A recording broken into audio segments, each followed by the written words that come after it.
Let me ask you another thought-provoking question. Imagine there was a life-enhancing drug, a lifestyle drug, Cialis or Viagra, a pain relief drug, or an anti-arthritis drug that was really, really useful. How many deaths would it take from a drug like that before the FDA pulled it? A dozen, maybe fewer, certainly 100 to be out of there. So what if there was a supermarket product that caused 500,000, 500,000 deaths a year? Okay. Which industry has produced the greatest financial returns over the last 50 years? One of these stocks, had you invested in 1968, you'd have made 20.6% annually. I think a dollar turns into $6,700. I didn't do that in my head. I looked it up and I'm just not sure I remember it. That 20.6% annual return for this stock compares with 11 and change for the Standard & Poor's. So you've done pretty well out of the Standard & Poor's too. This must have been in a revolutionary industry. It had to have a great stock. It must have been an innovative place. Maybe it was computers. Was it satellites? Was it biotech? No.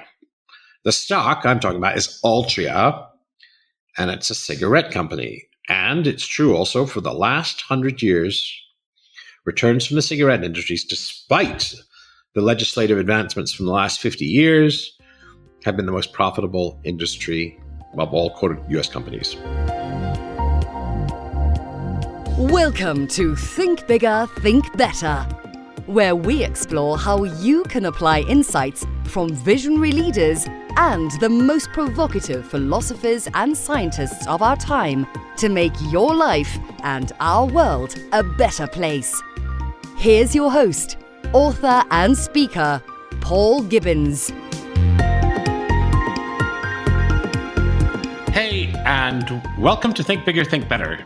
This week, we're going to do something a little bit different due to circumstances. I've had a cancellation from Steven Pinker and rescheduling of a couple of my other guests. So this week, I'm going to talk about the book Truth Wars, which will pick up a number of the themes that we've talked about in the podcast: populism, democracy, fake news, critical thinking, cognitive biases. So there'll be echoes. You could see this podcast as a summative podcast of some of the podcasts that you've hopefully been listening to and enjoying along the way.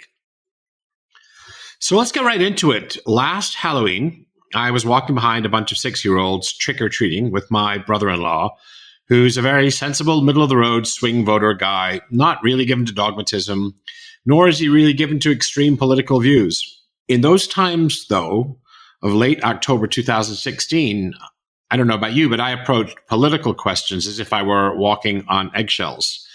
I was afraid of what people might say, and the political climate was pretty charged in that last week of October. However, my brother-in-law, I asked him what he thought of the candidates, and he shared with me a piece of news, which perhaps you've heard, that Hillary Clinton was running a pedophile ring in the basement of Comet Pizzeria with John Podesta and with Anthony Weiner. This piece of news was shared widely, and one deranged fellow drove all the way across the country to shoot up Comet Pizza. Thankfully, he only put a few holes in the wall before he was shut down. The kind of funny part of a not very funny story is that Comet Pizza doesn't even have a basement. But I said to my brother-in-law, quite naturally, at the time, maybe you want to check that out with some of the fact checkers, rather than get into it right then and there. His reply stunned me. He said, "You can't trust the fact checkers. They're all biased." And I was so stunned by that. And I remember that conversation more than any other conversation from 2016. It had a greater impact on me than any other. And I decided then to write Truth Wars, which I began in January of 2017. Here's the question. Just how can you make decisions in a democracy if you can't even ascertain where a piece of really crazy news is fake? Never mind some of the more subtle and nuanced arguments that, necessarily take place when there are conflicting views on a subject. The Jeffersonian vision of democracy was that citizens would be able to discuss among themselves and forge agreements. And that would require an educated citizenry, and that real democracy happened not during the punctuated elections every 4 years or every couple of years, but it happened during the day-to-day as we decided how that we want to govern ourselves. So that was scary, and I started off on this truth wars journey, and that took me very quickly into fake news. So fake news was the word of the year in 2017, the most Google searches and the most increase in Google searches and etc. So I'm going to talk about two kinds of fake news. I'm going to talk about real fake news and fake news. So there's a small town in Macedonia, the birthplace of Alexander the Great, and it's called Veles. Veles, they probably pronounce it. It's a bleak post-industrial city. It's got a population of under 50,000. It's a kind of European Gary, Indiana, or perhaps a Bradford in the United Kingdom. It's the home to over 100 pro-Trump websites. Now let's pause for a minute and think about this. Why would 100 pro-Trump websites be owned and operated out of a tiny post-industrial town in Macedonia? Well, here's the answer. The MO of the Veles netpreneurs who run these sites is to troll the alt-right 4chan Reddit forums to find fake news and then to reshare it on their site, some of which have persuasive sounding names, usapolitics.co. And on the few hundred Facebook accounts, they do likewise. They then use AdSense to generate clicks, and they make quite a lot of money. I understand that some of these sites make about $4,000 a month. And in a town where the average monthly wage is $371, these guys are kicking butt. Now, the Veles guys don't really care who wins, or who won, rather, the US election. They don't have, if you want, a dog in the hunt. Their motives were purely financial. And when asked, they said basically that the anti-Hillary, pro-Trump fake news got the most clicks. And so that's why Veles, Macedonia, is a big pro-Trump town. So sadly, this fake news industry is just one example. We now know since those days about Russian troll farms and the Russian RT network and fake Russian Facebook accounts. But we also have local America, sort of homegrown fake news kings. So here's a couple of headlines. Furious Chelsea Clinton thrown to the floor and handcuffed after Lindsey Graham links her scandal to the Clinton Foundation. Obama signs an executive order banning the national anthem, and Melania Trump files for divorce. And what's interesting, as a study done by BuzzFeed's Craig Silverman suggests, that fake news gets approximately 3 times as many clicks as real news. So here we have a fake news industry generated out of the United States and out of Veles, Macedonia, and elsewhere around the world. And each of these emotive fake stories generates many times more clicks than the real stuff. And furthermore, in another study, it was shown that most readers cannot distinguish between the real stuff and the fake stuff. So when they're shown a fake news story and a real news story side by side, they don't reliably get which is which. Perhaps the most famous fake news conspiracy theorist, fake news provider, has 2.3 million YouTube subscribers. That's a lot of subscribers. One of his videos, just one, has 12 million hits. So this fellow believes that there's a new world order conspiracy, and that the world's elites, globalists, as he calls them, are planning on exterminating 80% of the population so that they can live forever.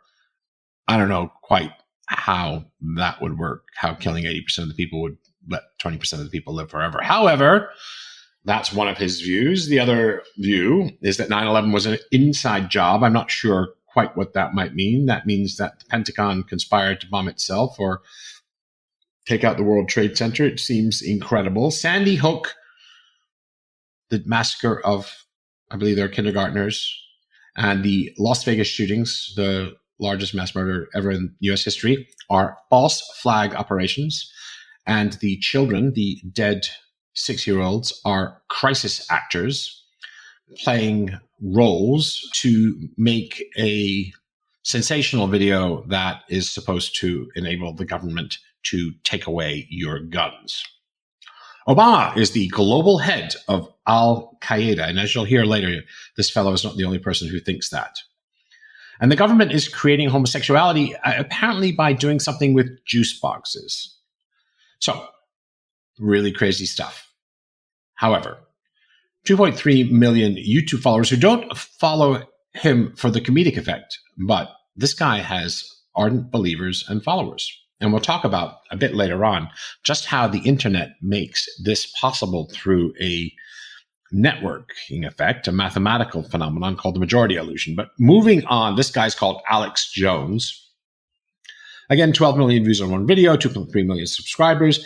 And Trump, now president of the United States, has been on his show. In fact, not a long time ago, I believe it was December of 2015, while he was the Republican frontrunner, he was interviewed by Alex Jones. And you may say, well, that really association between the two of them, the fact that he was interviewed by Jones, I might be interviewed by Jones too, but only to try and contradict everything he says and stands for. However, Trump famously said at the end of the interview, "Your reputation is amazing. I won't let you down. You will be very, very impressed." If you want to fact check that, by the way, it's December 2015, Trump interview. It's on YouTube. And again, millions and millions of hits. So then that's the sort of real fake news, which includes things like conspiracy theories. There's also fake news. Now, if you're a Trump supporter, I might already have lost you. However, nothing I've said here is about Trump's policies. If you like walls and tax cuts and deregulation and America first and travel bans and canceling the Paris Accord and the Iran deal, he's your guy. And I can't argue that. I can argue with specific policies. And in fact, I must say, I don't like any of those. However, he's deregulated business more than any president ever. And I think those are terrible ideas. I don't think much of his policies, but there's something different that we want to talk about here, which is his relationship with the truth. And I ask you, even if you're a Trump supporter, and again, I haven't contradicted any of his policies, if you believe in all that stuff, you can certainly believe that the country's heading in the right direction because, you know, to the man's credit, he's made progress on many of the issues, certainly the ones he's able to do without the legislative process. He's made progress on a lot of his campaign promises. So, however, let's talk about what's called post-truth politicians. The word of the year in 2016 and 2017, it was fake news. In 2016, it was post-truth. So what's post-truth? In the past, politicians have bent the truth. In fact, they're famous for it, the old joke about their lips being moving. But their statements, such as, "I did not have sex with that woman," could be assessed against a standard of truth and falsehood. In a post-truth world, politicians speak with the truth as an irrelevant concern. What does that mean? It means they speak as if the truth didn't matter, not to convince with facts or argument, but to inflame, and not to persuade a broad audience of their competence, but to stoke the emotions, their base, if you will, of a smaller audience. So what's the paradigmatic example? Trump claimed during the campaign, and this is a direct quote, "Inner city crime is reaching record levels." Whereas the facts say that violent crime, by all measures, has declined year after year since 1990, and now is as low, is at a point not seen since the late 1960s. And a second Trump example, he claimed during an interview that President Obama is the founder of ISIS. So he was being interviewed by a conservative radio host who did not play gotcha with that remark. He gave him many chances to back down for that claim or to say, perhaps excuse it as a metaphor. But Trump doubled down time and time again, saying, "I don't care. He was the founder." So the first dimension of post-truth has just been described, and it's an appeal to emotions rather than truth. It isn't that Trump found a source of facts that crime was high. It's simply he doesn't care. And neither, we'll talk about this later too, it seems, do his followers. A second dimension of post-truth is using rhetorical moves, a prestidigitation, a sleight of hand when you're caught lying. You can see this with Trump's doubling down. Rather than beat a hasty retreat when you're caught with your pants around your ankles, the post-truth politician digs in. A very recent example, now widely circulated, is Rudy Giuliani, a Trump lawyer and sometime politician, who said, "Presidents cannot be subpoenaed." When his TV host, interviewer, played an interview with him speaking from the 1990s where he was saying exactly the opposite, he talked over that clip while the interview was playing, and he continued to maintain, while his own words in parallel were being played back to him, that he did not say that. It's an extraordinary thing to witness. The third dimension of post-truth is similar to the first. When facts are presented, is you label the story as fake news rather than the facts inside the story. This is the fake news. So it's factual that a dossier was presented to the FBI which suggested some highly salacious things about Trump's behavior in Moscow. But rather than tackle the facts, perhaps with alternative sources, perhaps this can be disproved, the whole story was labeled fake news. Well, let's make a distinction.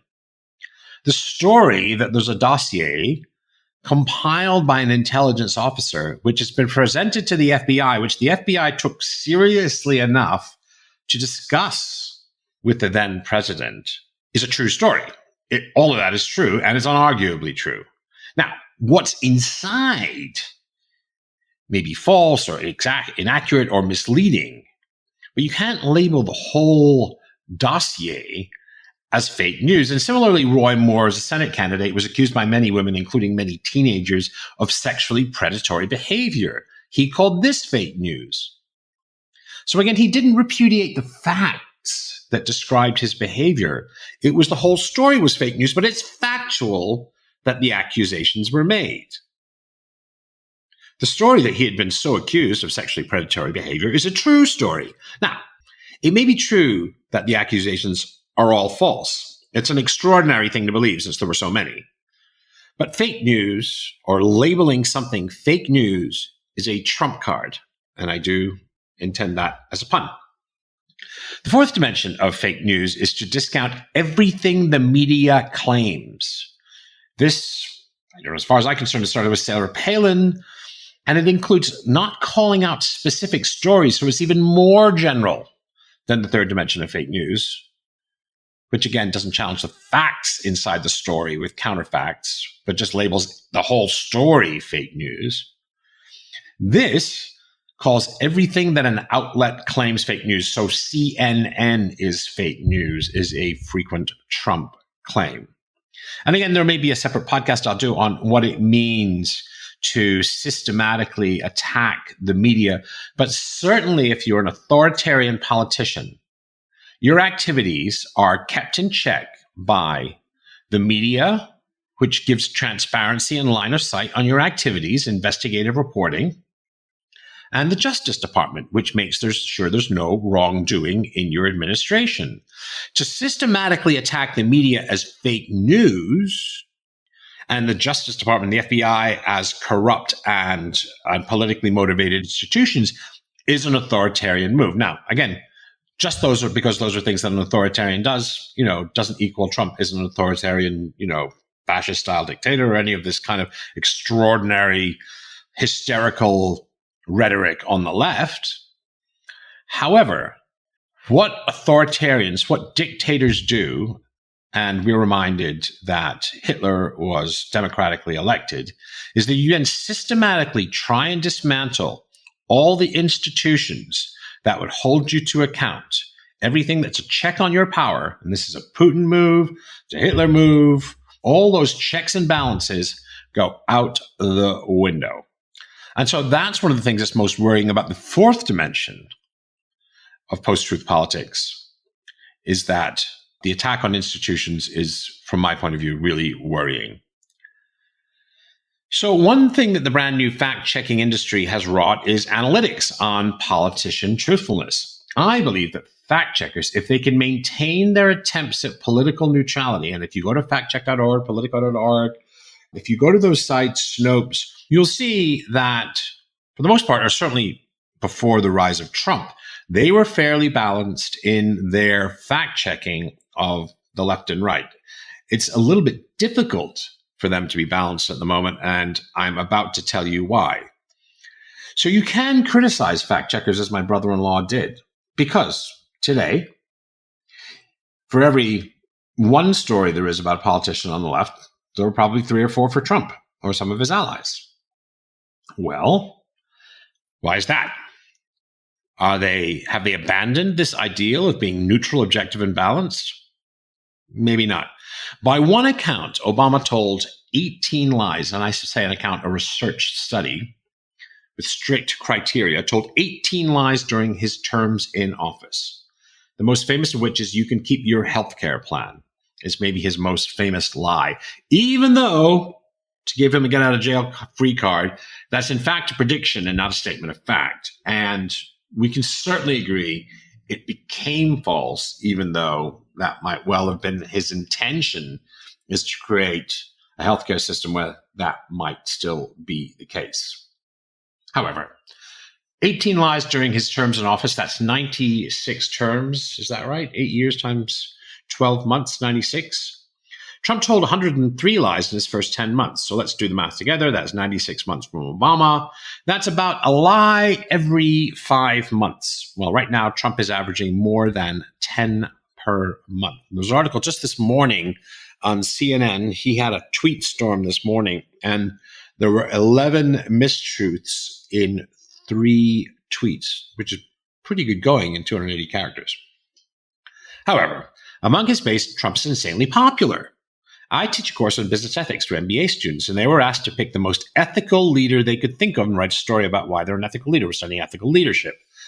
One of them picked Trump and went on to give many paragraphs on why he thought Trump was an example of all the examples that you could have picked in the world, why Trump was his preferred example of an ethical leader. So in one of my most quoted quotes on the internet, I say, when Trump supporters say they believe Trump, it isn't so much an epistemic that is a truth claim. They are doing something else with their language in that they're professing loyalty. I'm a member of the tribe. This happened also with Roy Moore, where it was asked whether these women were believed or disbelieved. And when people said they disbelieved the women who were accusing him, it was more like, I'm loyal to this guy, Roy Moore. He, on the whole, shares my values, except for pedophilia. Sorry about that. That was a little snarky. But it's much the same way when a Catholic goes to church and says body of Christ during communion. Most of them don't literally, some do, but most of them don't literally think that they have a 2,000-year-old body in their hand and they're eating Christ's body. But by proclaiming the body of Christ, they're attesting their faithfulness to the Catholic doctrine. And there are some people who believe in transubstantiation, that it literally something is happening up there, but let's pass over that. It's more an attesting of faithfulness than it is, this guy always tells the truth. Now, I actually think we'll get past fake news. I think fact checkers are a step in the right direction. And a bit later on, I'm going to talk a little bit about the internet and how the internet, which was supposed to make us smarter, it was supposed to make us more connected. And while that's sometimes true, you could argue that the internet has made us dumber and more polarized. I'm trying to think of the last time I tried to get somewhere without a GPS in my hand. I'm not sure of how I used to survive in my 4.5 decades of my life before GPS. Anyhow, what happens? 44% of us get our news first from Facebook. So Facebook, in short history, never set out to be a news organization. And still today, certainly until 2016, 2017, Facebook saw themselves as a blank canvas on which users could paint their lives, pictures of kids and cats. And yes, they might share the occasional news story, something like that, but that was not, when Zuckerberg was in his dorm room, was not his vision of creating a news organization. But now with 44% of us getting our news from Facebook, guess what? it has become, if not a news organization, it's certainly a news provider. And so you get into these interesting distinctions. Now, I just read, I think, in the Economist magazine today, Facebook actually has 1,000 people reviewing content in Germany because Germany has passed a very strict new law on pro-terrorism stuff on websites, hate speech on Facebook. And there's I think a 50 million euro fine for a company such as Facebook, a platform company, which permits this stuff to exist. So they've got 1,000 people combing through German Facebook content trying to, if you want, remove fake content. But back to Facebook anyway. We have a phenomenon today called a filter bubble. So the news that you get, the 44% of us who get news first from Facebook, is that it's curated algorithmically. I think we all know this. It's according to your preferences. So maybe your preferences are Harper's, The Economist, The Atlantic, and The New York Times, but not everybody is vigilant, and not everybody likes that stuff. If you start to click on clickbait, or you click on fake news, or you click on, the Daily Mail, or some of these, pseudo news organizations, you're going to get a lot more of that. It also means you're insulated from opposing news. So if you're constantly clicking Breitbart and the Daily Caller and Fox, that's what you're going to get. In fact, that's all you'll get. You sure won't get Mother Jones. And this creates, of course, phenomenon I've just described called a filter bubble. Filter bubbles polarize your brain, and they polarize our national discourse, which is why our national discourse in the United States is more hateful, and in the UK too, but mostly in the United States is more hateful than I've ever seen. So there is good news out there. I just want to put in a footnote here. There is technology which will get you opposing news. There's I can't remember the name of the app. It's if you put in burst your bubble or apps or something like that in Google, you'll come up with a couple of apps you can install. I think they're free. And what they'll do is every now and then they'll drop something in there from the opposite side. And I certainly took that up as soon as they came out. I do want to, filter bubbles is one phenomenon. Third phenomenon I want to talk about is called the majority illusion. I alluded to the illusion earlier. The majority illusion means that in your filter bubble, even if you subscribe to a really crazy fringe view, so say you subscribe to Alec Jones, right? Say you click on Alec Jones websites, it is going to appear mainstream to you because your self-selected friends and algorithmically selected news is all you are going to get. And it will seem to you like you're the only reasonable, that all of your friends are the only reasonable people. And when you hear something that's a strange or alternative point of view, it's going to sound more alien, and you're going to, this is a majority illusion, think that no sensible person, and certainly not the majority of people, could ever believe. But some of these things, clearly are fringe. So conspiracy theories are one thing that have flourished on the internet. And this is a mathematical explanation, an algorithmic explanation of why the craziness in the world that we have today is increasing.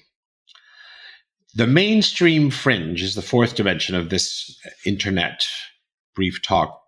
So scary folk like Alec Jones when they were scattered across the country, and maybe he had, maybe conspiracy theories, and there are 50,000, 100,000, it depends on which one. I sat next to a woman on a plane who was reading a book right now who believed we didn't land on the moon. They were scattered and they had no way of forming community. So one of the things I enjoy most about social media, particularly Facebook, is that we can form communities. But that means that some really crazy stuff, and this explains, to my point of view, the rise of the neo-Nazis and the alt-right partly, is that we're able to coalesce. So these crazy fringe views, if they can be loud enough, they can organize well enough with enough passion. And neo-Nazis are passionate people. They're like passionate in a bad way, but they're very good. And so if you form a community, maybe there's 50,000, 100,000, maybe there's 250,000 of them, maybe it's 500,000. I don't really know the numbers. I don't think anybody really knows the numbers in the United States. It's a passionate group of people who have the most powerful tool ever invented for getting together and organizing. And so finally, we're back to the subject of Facebook and politics. Facebook lived under the fantasy that it was not a news organization, that it was a neutral platform. And that was, their, in a sense, defense, even through 2015 and 2016, as fake news was growing As election disinformation spread, there was a corporate shrug of the shoulders. We're a news organization. We're just a blank canvas. We're a platform. And while corporately, Facebook will lean left, I suspect Zuckerberg and Marissa Mayer lean left of center. In fact, the right has been far smarter than the left at using social media, Russian bots and trolls and fake news, at turning Facebook into a disinformation planet. In a sense, playing the algorithms. In a sense, also playing all of us. And while the Obama campaign of 2008 used analytics and targeting much more cleverly than anyone had done before, the right and some of the big money thrown at Cambridge Analytics, I believe the chap's name is Mercer, have far overtaken the capability that was, in a sense, pioneered by the Obama campaign in 2008. There's some big, big money and some big international money behind corruption of Facebook, which now is one of our major news information platforms. Again, 44% of us get our news first from Facebook. We should be worried about Russian disinformation on Facebook. We should be worried that people like Alec Jones can seemingly attract 12 million people to watch one video or 2.3 million. Now, does it mean I shut him down? No, I happen to be an advocate for free speech. But what does it mean? And I'll get onto this in a bit more detail later on, is that we need to be much, much smarter as news consumers. There are also, by the way, I should add, crackpots on the left, and I do strongly believe that Trump is more malign and malicious with truth and hate speech than other politicians. The left have their crazies too. They're just much less clicked. I mean, have you heard of Alternet? Have you heard of Counterpunch? Have you heard of Indie Media? Have you heard of American Prospect? Have you heard of any of those? But we have heard of Breitbart and Fox. They're much more successful. And again, I do believe the far right are much more successful. And perhaps in a separate podcast, I'll talk about media bias, because that's one of the things I researched for Truth Wars, which is really interesting. It's a cry from the right that the media are hopelessly biased against them. And I'll give you the headline now. It's not only false, I think the opposite is true. I think the media are way to the right of center and heading right, further right as we speak. But more data to back up that pretty strong claim in another podcast. So the left are pretty stupid on some things. A couple of examples. In 2000, the Center for Disease Control declared measles eradicated. By 2017, this eradicated disease came back, and there were 78 cases and more than 8,000 children had been exposed to measles. Let's remember, can be fatal. In Europe, there were 35 measles deaths, and the World Health Organization described that as an unacceptable tragedy because, in a sense, measles had been eradicated. So the anti-vax stuff is mostly hippie Californians with liberal arts degrees who want to bring their kids up naturally. Because of the time I spent in the 1990s in the spiritual New Age community when I was on my personal growth journey, I was heavily into spirituality and religion. In fact, one of the things I was somewhat famous for in the 1990s was on something I wrote on spirituality at work. So I was very into this stuff. And so, the community today, I still have thousands of coaches and therapists and people in my network. And lots of those people, they lean heavy left, in fact, 100% left, something like that, are the anti-vaxxers. And, it's an extraordinary thing to find someone with a, PhD in epidemiology and an MD degree who's been studying vaccination for 40 years, debating with an actress whether vaccines cause autism, or the Center for Disease Control is the center of a great conspiracy to poison children with vaccines. It's an extraordinary thing. And so the left are pretty stupid on that. They're stupid on GMOs and nuclear energy. Those two technologies are not problem-free, of course, but they're areas where the left has irrationally opposed progress. Without going into the technical details of GMOs and nuclear energy, they may have been potentially very, very useful and good technologies, particularly if you're concerned about feeding the world and if you're concerned about carbon-free energy, because nuclear energy doesn't generate carbon dioxide. But it's fair to say that the left gets hysterical about them, and that skewered the chance, I think, that they could become safe and useful technologies. And of course, there are problems to solve, nuclear waste disposal. But I think this hysteria has prevented us from solving those problems. They've, in a sense, put the whole thing to bed. And I don't think we easily get away from nuclear energy. I think, it's one of the most promising sources. We just need to be, technologically clever about making it safe. Anyhow, hysteria and craziness on the left. Our information space, and we've been talking about corruption of the information space, is not just corrupted as voters. We live in the information age. You could date it from, the early days of mainframe computers in the 1960s and 1970s when they became, widespread. They found themselves from, government offices and government institutions and big corporations into, everybody had a microcomputer or a mini computer in the 1960s and 70s. I date the information age rather from when the internet became widely available, the early 1990s. I'm not sure that's commonplace treatment. But let me give you a thought experiment, if I might, an information age thought experiment. Imagine that there was a product in the supermarket right next to the orange juice. How many deaths a year would be too many before that thing was pulled from the shelves forever and ever? Just think about it. Supermarket product, some people take it, dozen deaths, 100 deaths, 2 deaths. Let me ask you another thought-provoking question. Imagine there was a life-enhancing drug, a lifestyle drug, Cialis or Viagra, a pain relief drug, or an anti-arthritis drug that was really, really useful. How many deaths would it take from a drug like that before the FDA pulled it? Dozen, maybe fewer, certainly 100 to be out of there. So, what if there was a supermarket product that caused 500,000, 500,000 deaths a year? Okay. Which industry has produced the greatest financial returns over the last 50 years? One of these stocks, had you invested in 1968, you'd have made 20.6% annually. I think a dollar turns into $6,700. I didn't do that in my head. I looked it up, and I'm just not sure I remember it. That 20.6% annual return for this stock compares with 11 and change for the Standard & Poor's. So you've done pretty well out of the Standard & Poor's too.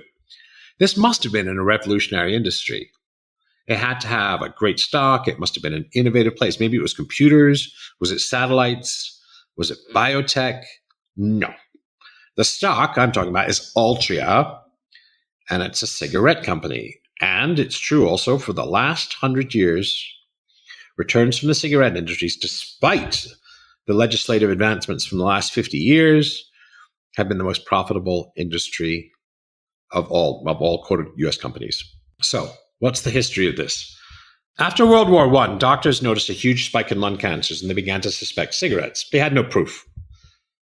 They began to publicize their findings, but they didn't have a causal relationship. What does that mean? They had an association. So, statistical sampling, correlation not Caucasian, they noticed that the incidence of lung cancers was correlated with smoking, but proves nothing. The tobacco industry, 100 years ago, had a very easy get-out-of-jail card. Then, in the late 1940s and early 1950s, they proved causality in mice. They did randomly controlled trial. You take a bunch of nice white mice.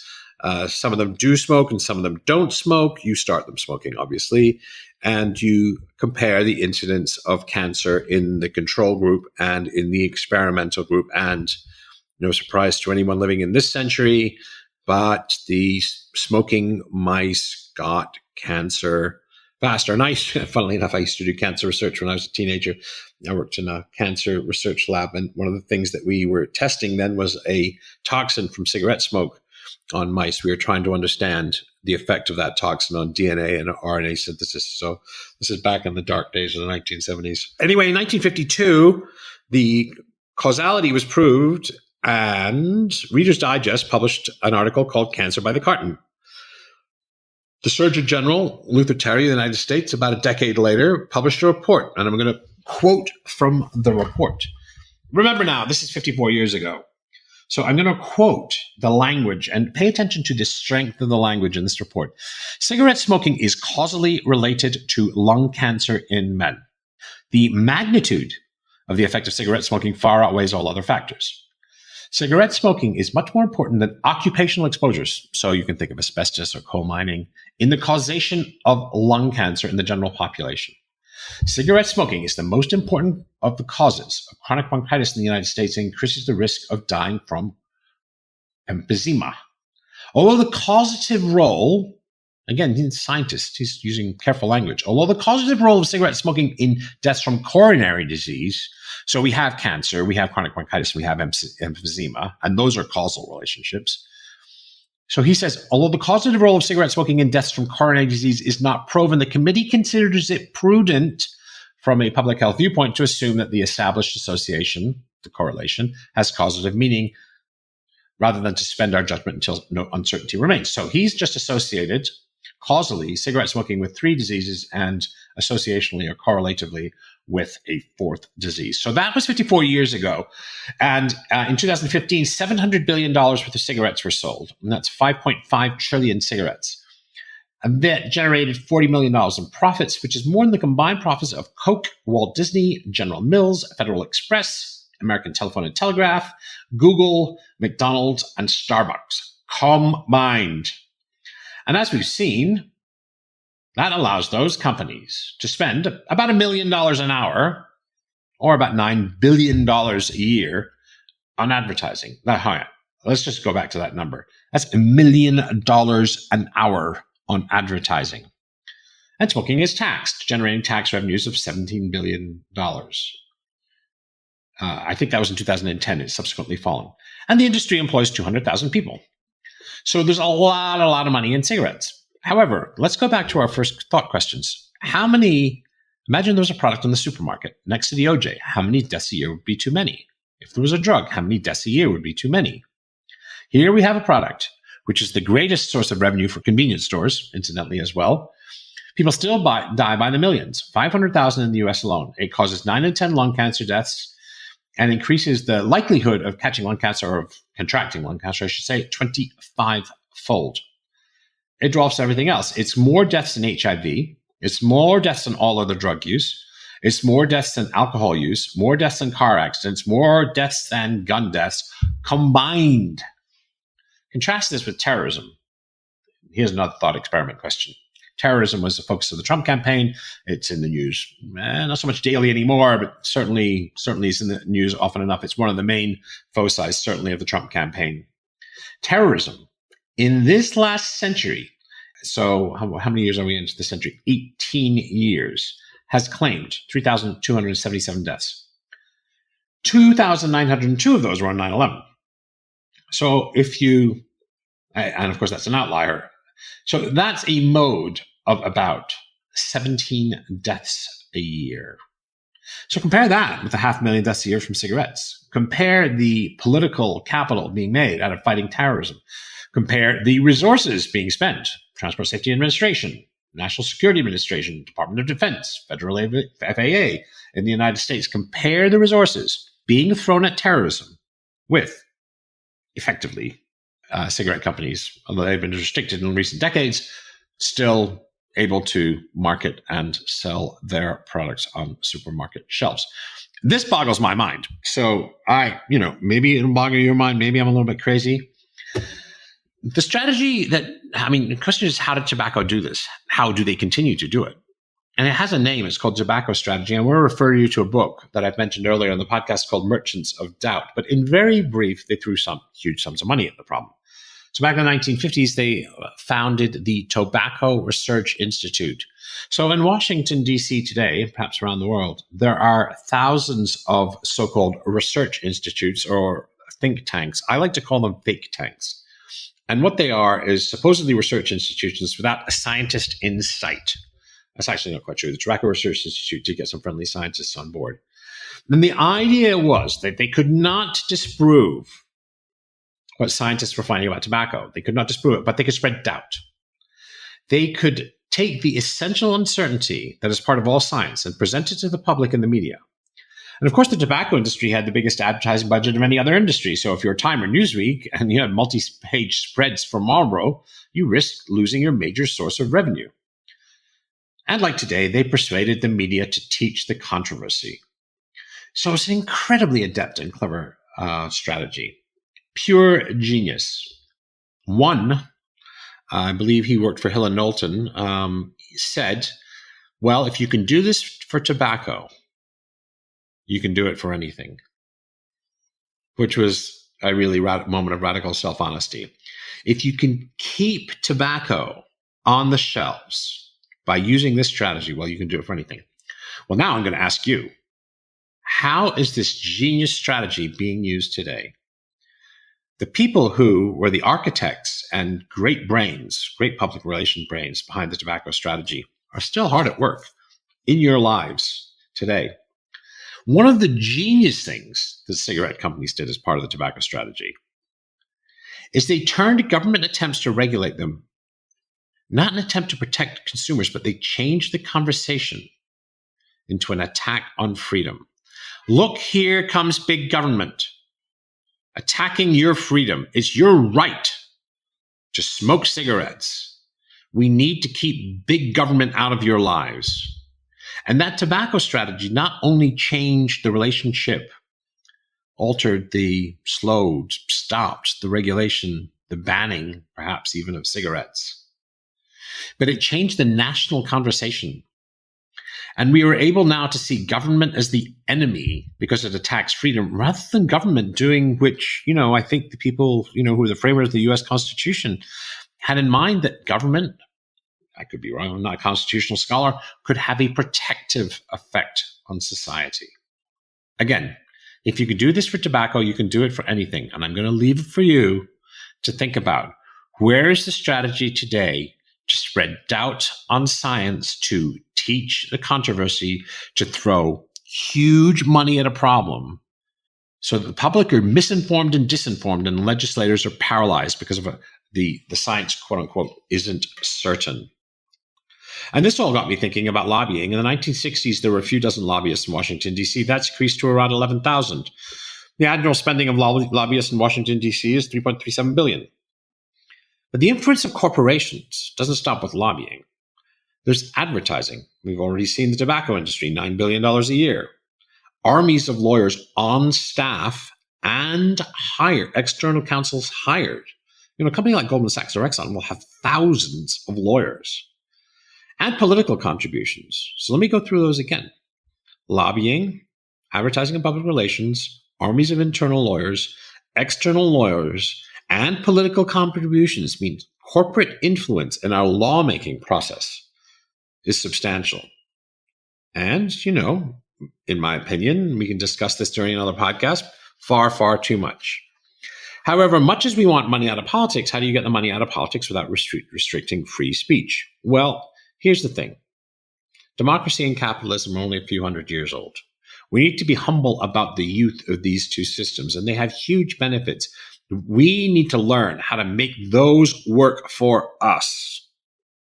We need to learn how to get undue financial influence out of politics and out of lawmaking and out of government, but without restricting right to protest and right to free speech. So it's a difficult game.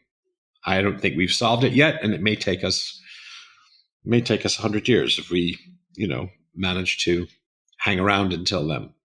So all of this corruption of the information space, which I've discussed, all of the post-truth politics, all of the fake news, all of the corporate influence on what I think is, the most extraordinary example is the tobacco example, is, I think, pretty bad. And why one of the reasons I've enjoyed writing Truth Wars so much is to be able to research all of this kind of stuff and make some arguments. But here, I'm going to cover this only very briefly because we're running out of time. It's what makes it worse, is that all of this information, disinformation, misinformation in the information age hits a very flawed information processor, because our brains weren't designed for the internet age. It's only 20 years old. Evolution's I'm wrong to say it's a 1,000-year process. It's a 100,000-year process. Our brains are changing, and but the genetic transformation in the way brains are structured, the DNA that our brains may well look different 10,000 years from now due to the effects of the information age and what comes after it. But for right now, we're stuck with the brains that we're chasing around on the savannah 5 and 10,000 years ago.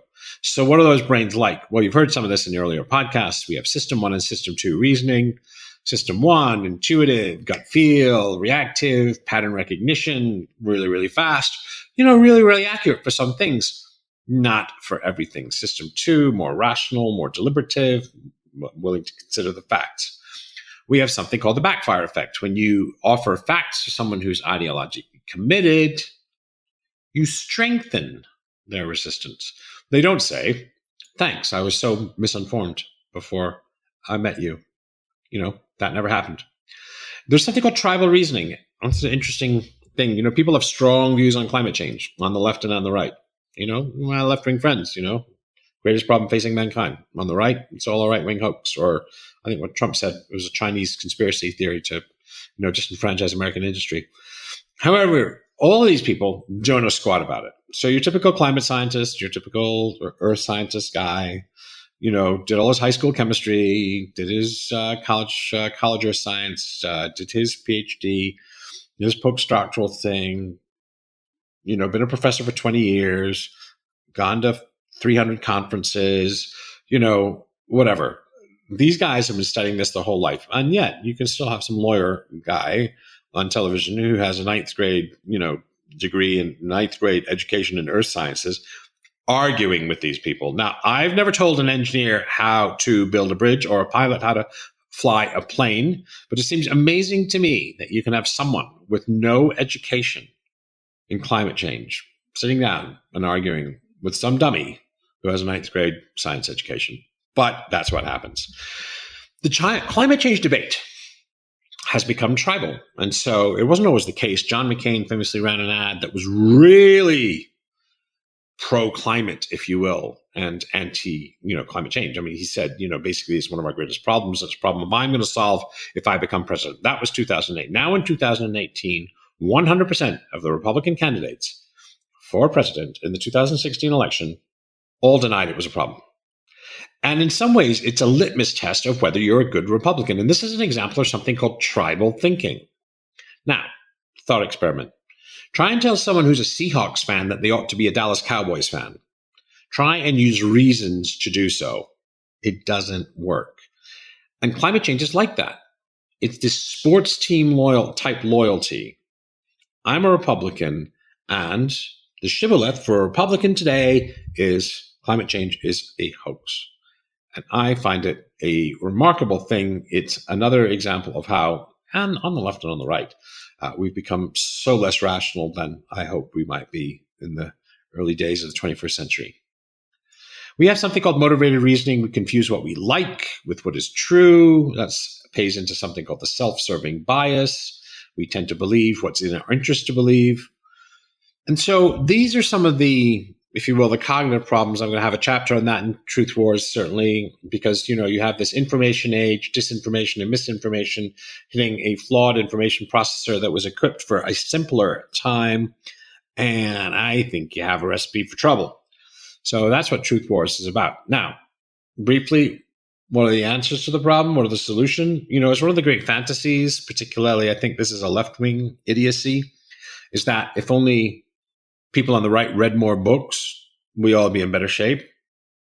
I don't think there's any truth to that. If a guy who's a Breitbart or a news watcher wakes up one morning and says, I think I'm going to read the New York Times for the rest of my life, it's just not going to happen.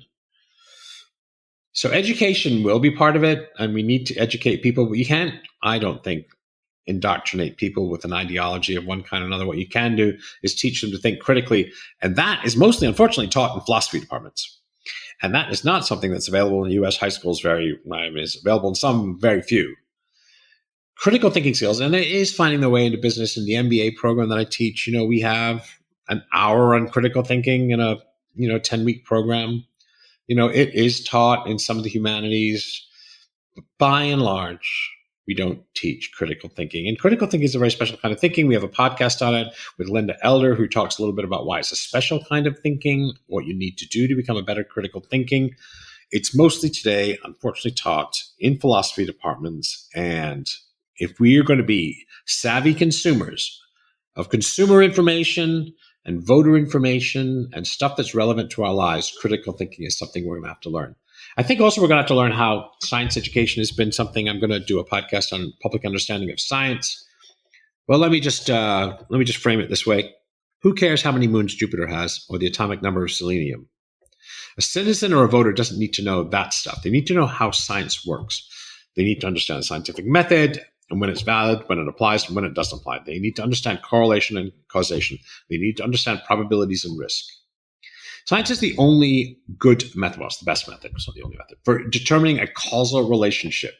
We talked a little bit about with the mice and the smoking, a randomly controlled trial being the best way. If your effect is seen in the experimental group, you have causality, otherwise you don't. We need to understand methods like that because so much of what you read in the newspaper, science says, particularly in the social sciences, is just causality.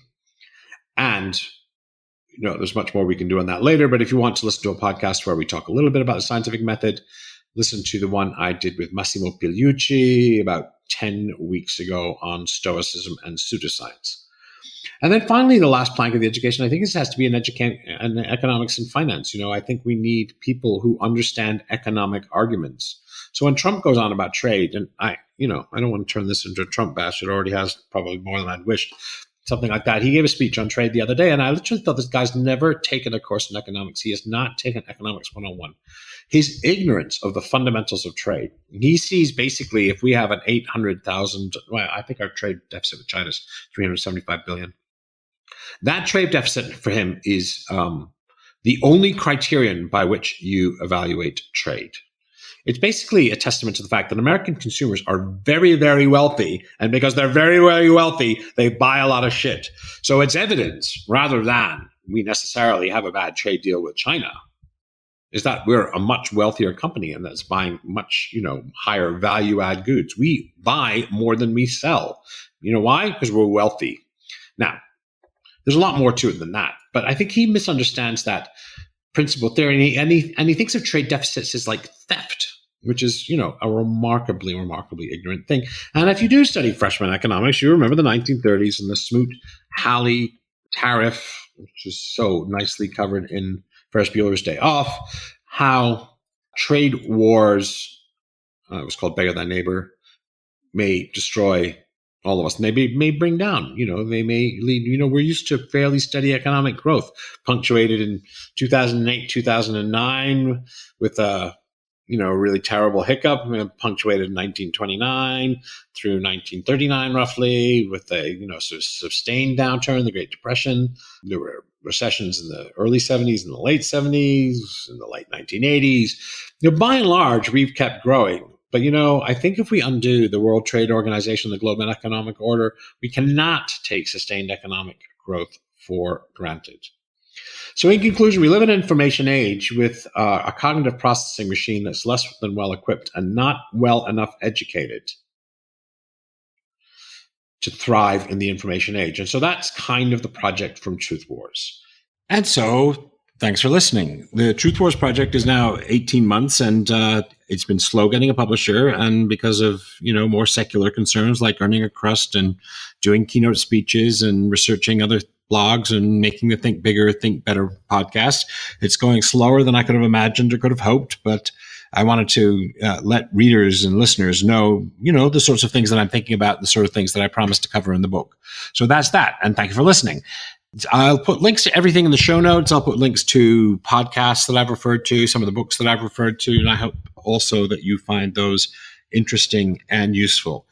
Thank you for liking the podcast on Facebook or wherever you might find it. Thank you for comments you give me. I'd love to know what you heard of this show since it's the first of its kind. Thanks for your support on Patreon. If you're one of the donors that helps me out with $5 a podcast here and there to, I'd like to continue to keep this podcast self-funding.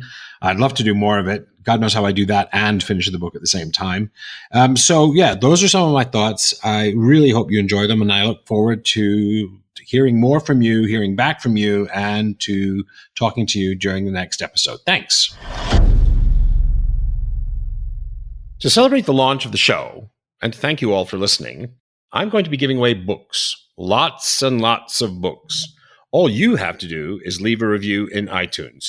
We're going to raffle off a book every single week for 12 weeks. So head on over to paulgibbons.net/iTunes to get easy to follow directions and let me know the title of your review to make sure that you're entered to win. Thank you. Thanks for listening to this episode of Think Bigger, Think Better.